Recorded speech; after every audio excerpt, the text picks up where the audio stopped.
हरि ओम. चिंतन ब्रह्म सत्यम जगन्मिथ्या. प्रवचन क्रमांक 127. भगवद्गीतेचा आधार.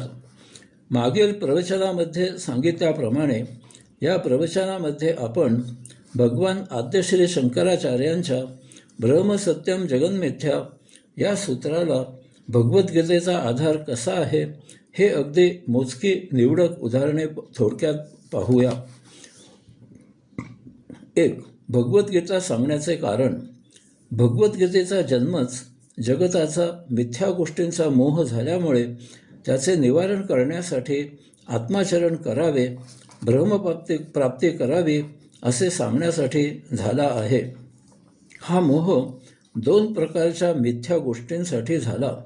प्रथम, कौरवांना पांडवांचे राज्य कपटाने गिळंकृत करावे असे वाटले आणि नंतर आपले राज्य जिंकण्यासाठी पांडवांनी युद्ध केले.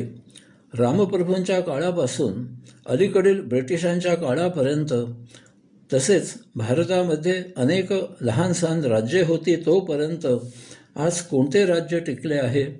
सर्व राज्ये लयाला गेली आणि तेथे नव्या रूपात नवी राज्यव्यवस्था प्रस्थापित झाली. ही नवी राज्यव्यवस्था सतत बदलत असते. प्रथम नेहरूंच्या पासून आज मोदींपर्यंत अनेक स्थित्यंतरे झाली. याचा अर्थ राज्यलोभ मिथ्या आहे. रणांगणावर लढाईला आल्यावर नातेवाईकांना आप्त स्वकीय असे सर्व एकमेकांना मारण्यासाठी जमलेले आहेत असे पाहून अर्जुनाला या सर्वांच्या जीविताचा मोह झाला आणि त्याने लढाई न करण्याचा मनोदय भगवंत श्रीकृष्णाला बोलून दाखविला. आज कोणती अशी पिढी आहे की त्याने फार तर 3 पिढ्यांच्या पलीकडे नाते जपून ठेवले आहे? सर्व नाते कालाधीन आहेत म्हणून ती मिथ्या आहेत. अशा मिथ्या गोष्टींचा झालेला मोह नष्ट करण्यासाठी अर्जुनाला भगवंत श्रीकृष्णाने गीता सांगितली. याचबरोबर गीतोपदेशाने त्याला ब्रह्मचर्याचा आत्मप्राप्तीचा मार्ग दाखविला. म्हणून असे सिद्ध होते की गीतेच्या कथनाचा पाया आचार्यांच्या सूत्राला पुष्टी देणारा आहे. आता येथून पुढे गीतेमधील काही निवडक श्लोकांचा अर्थाचा परामर्श घेऊन गीता ब्रह्मसत्य आहे आणि जगन मिथ्या आहे या आचार्यांच्या सूत्राला पुष्टी कशी देते ते आपण पाहू.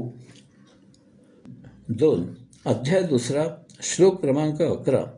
गतासु न गतासूश्च नानुशोचन्ति पंडिताः. ज्यांचे प्राण गेले आहेत त्यांच्यासाठी आणि ज्यांचे प्राण अद्याप गेलेले नाहीत अशांसाठी जाणकार शोक करत नाहीत. हा श्लोक फार मार्मिक आहे. कालवश झालेल्यांमध्ये ब्रह्मतत्व होते. यामुळे जर त्यांचे संचित नसेल तर ते मुक्त होतील. यामुळे त्यांच्याबद्दल शोक करण्याचे कारण नाही. तथापि जर त्यांचे संचित असेल तर ते पुनर्जन्माने येथे परत येतील. यामुळे त्यांच्याबद्दल शोक करण्याचे कारण नाही, कारण या दोन्ही परिस्थितीत ब्रह्मसत्यम आहे.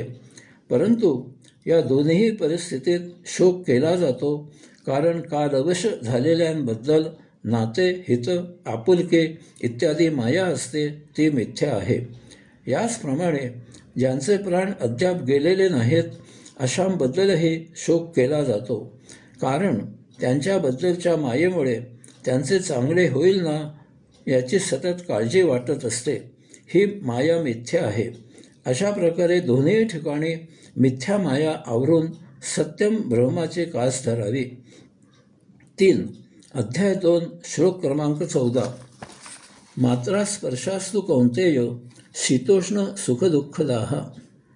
आगमा पायुनो नित्यास्तान स्थितिक्षस्व भारत. इंद्रियांचे विषयांशी संयोग हे थंडी, उष्णता किंवा सुखदुःख देणारे आहेत. ते उत्पन्न होतात आणि नाहीसे होतात म्हणून ते अनित्य म्हणजे मिथ्या आहेत. ते तू सहन कर म्हणजे या मिथ्या विषयांचा आवश्यक इतकाच उपयोग कर. एरवी जीवित राहणे शक्य नाही. 4. अध्याय 2 श्लोक क्रमांक 16. नासतो विद्यते भावो ना भावो विद्यते सतः. उभयोपरी दृष्टांतस्त नयोस्तत्वदर्शभी. असत अर्थात मिथ्या वस्तूला अस्तित्व नाही आणि सत अर्थात ब्रह्मवस्तूचा कधीही अभाव नसतो. अशा प्रकारे या दोन्हीचेही सत्य स्वरूप तत्त्वज्ञानीने जाणलेले असते. याचे आणखी निराळे स्पष्टीकरण करायची आवश्यकता नाही. 5. अध्याय 2 श्लोक क्रमांक 18. अंतवंत इमे देहा नित्यस्तोक्ताः शरीरिणः अनाशिनो प्रमेयस्य तस्माद्युद्धस्व भारत. अविनाशी अनंत नित्यस्वरूप अशा जीवात्म्याची शरीरे नाशिवंत आहेत. म्हणून हे भरतवंशी अर्जुना, तू युद्ध कर. जीव ब्रह्मैव नापराः असे आचार्याने त्यांच्या सूत्रामध्ये सांगितले आहे. म्हणून येथे अविनाशी अनंत नित्यस्वरूप असलेला जीवात्मा म्हणजे ब्रह्मसत्यम आहे आणि या जीवात्म्याची शरीरे म्हणजे जगत नाशिवंत म्हणजे मिथ्या आहेत. 6. अध्याय 2 श्लोक क्रमांक 20. न जायते म्रियते व कदाचिन्नायं भूत्वा भविता वा न च भूयः अजो नित्यः शाश्वतोऽयं पुराणो न हन्यते हन्यमाने शरीरे. हा आत्मा मुळातच अस्तित्वात आहे. यामुळे तो पुन्हा अस्तित्वात येण्याचा प्रश्नच नाही. कारण तो अजन्मा, नित्य, सत्य, सनातन, प्राचीन आहे. यामुळे तो कधी मरत नाही आणि जन्मत नाही. या योगे आत्मा ब्रह्मसत्यम आहे. शरीर जरी मारले गेले तरीही आत्मा मारला जात नाही. कारण शरीरामधील ब्रह्मांश सत्यम आहे आणि याचे त्याने धारण केलेले शरीर कालवश मिथ्या आहे. 7. अध्याय 2 श्लोक क्रमांक 22.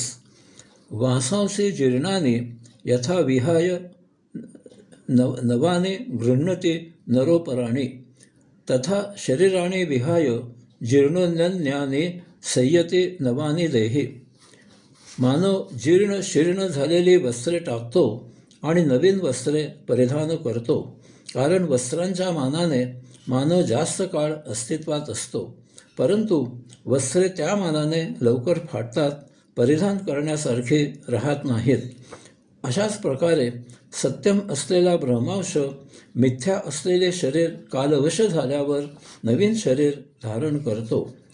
आपल्याला या 2ऱ्या अध्यायातच भगवान आद्यश्री शंकराचार्यांच्या ब्रह्मसत्यम जगन्मिथ्या या सूत्राला पुष्टी देणारी, त्याला आधारभूत असलेली इतकी उदाहरणे मिळाली आहेत की पुढे 18व्या अध्यायापर्यंत जायची गरजच नाही. गीता हे सर्व उपनिषदांचे सार आहे. यामुळे ते निरनिराळ्या उपनिषदांमध्ये आहे ते सर्व गीतेमध्ये एकत्रित आहे. गीता पदोपदी आचार्यांच्या सूत्राला अनुकूलता दर्शविणारी आहे. यामुळे आचार्यांच्या सूत्राला गीतेचा निर्विवादपणे भक्कम आधार आहे. याचा अप्रत्यक्ष अर्थ असा आहे की उपनिषदांचाही आचार्यांच्या सूत्राला निर्विवादपणे चांगला आधार आहे. म्हणून याचा अप्रत्यक्ष अर्थ असाही आहे की वेदांचाही आचार्यांच्या सूत्राला निर्विवादपणे आधार आहे. यामुळे आचार्यांच्या सूत्राचा स्वीकार करायला आपल्याला काहीच प्रत्यवाह नाही. हे नाकारण्याला तर मुळीच काहीही कारण नाही. अशा प्रकारे भगवान आद्यश्री शंकराचार्यांचे ब्रह्मसत्यम जगन्मिथ्या जीवो ब्रह्मैव नापरः अनेन वैद्यम सच्छास्त्रमिति वेदांत दिंडिमः हे सूत्र ब्रह्मसत्यम आणि जगतमिथ्या याचा सत्यार्थ जाणून आपल्या आयुष्याला उपयुक्त आणि मिथ्याचा वापर करावा आणि ब्रह्मसत्यम याचा उपयोग करून आत्मज्ञान ब्रह्मज्ञान प्राप्त करून मुक्तीच्या मार्गे यात्रा करत करत यथाकाळी मुक्ती सायुज्य मुक्ती प्राप्त करावी. येथे ब्रह्मसत्यम जगन्मिथ्या यावरील ही लघुलेखमाला संपन्न होत आहे. हरिओम.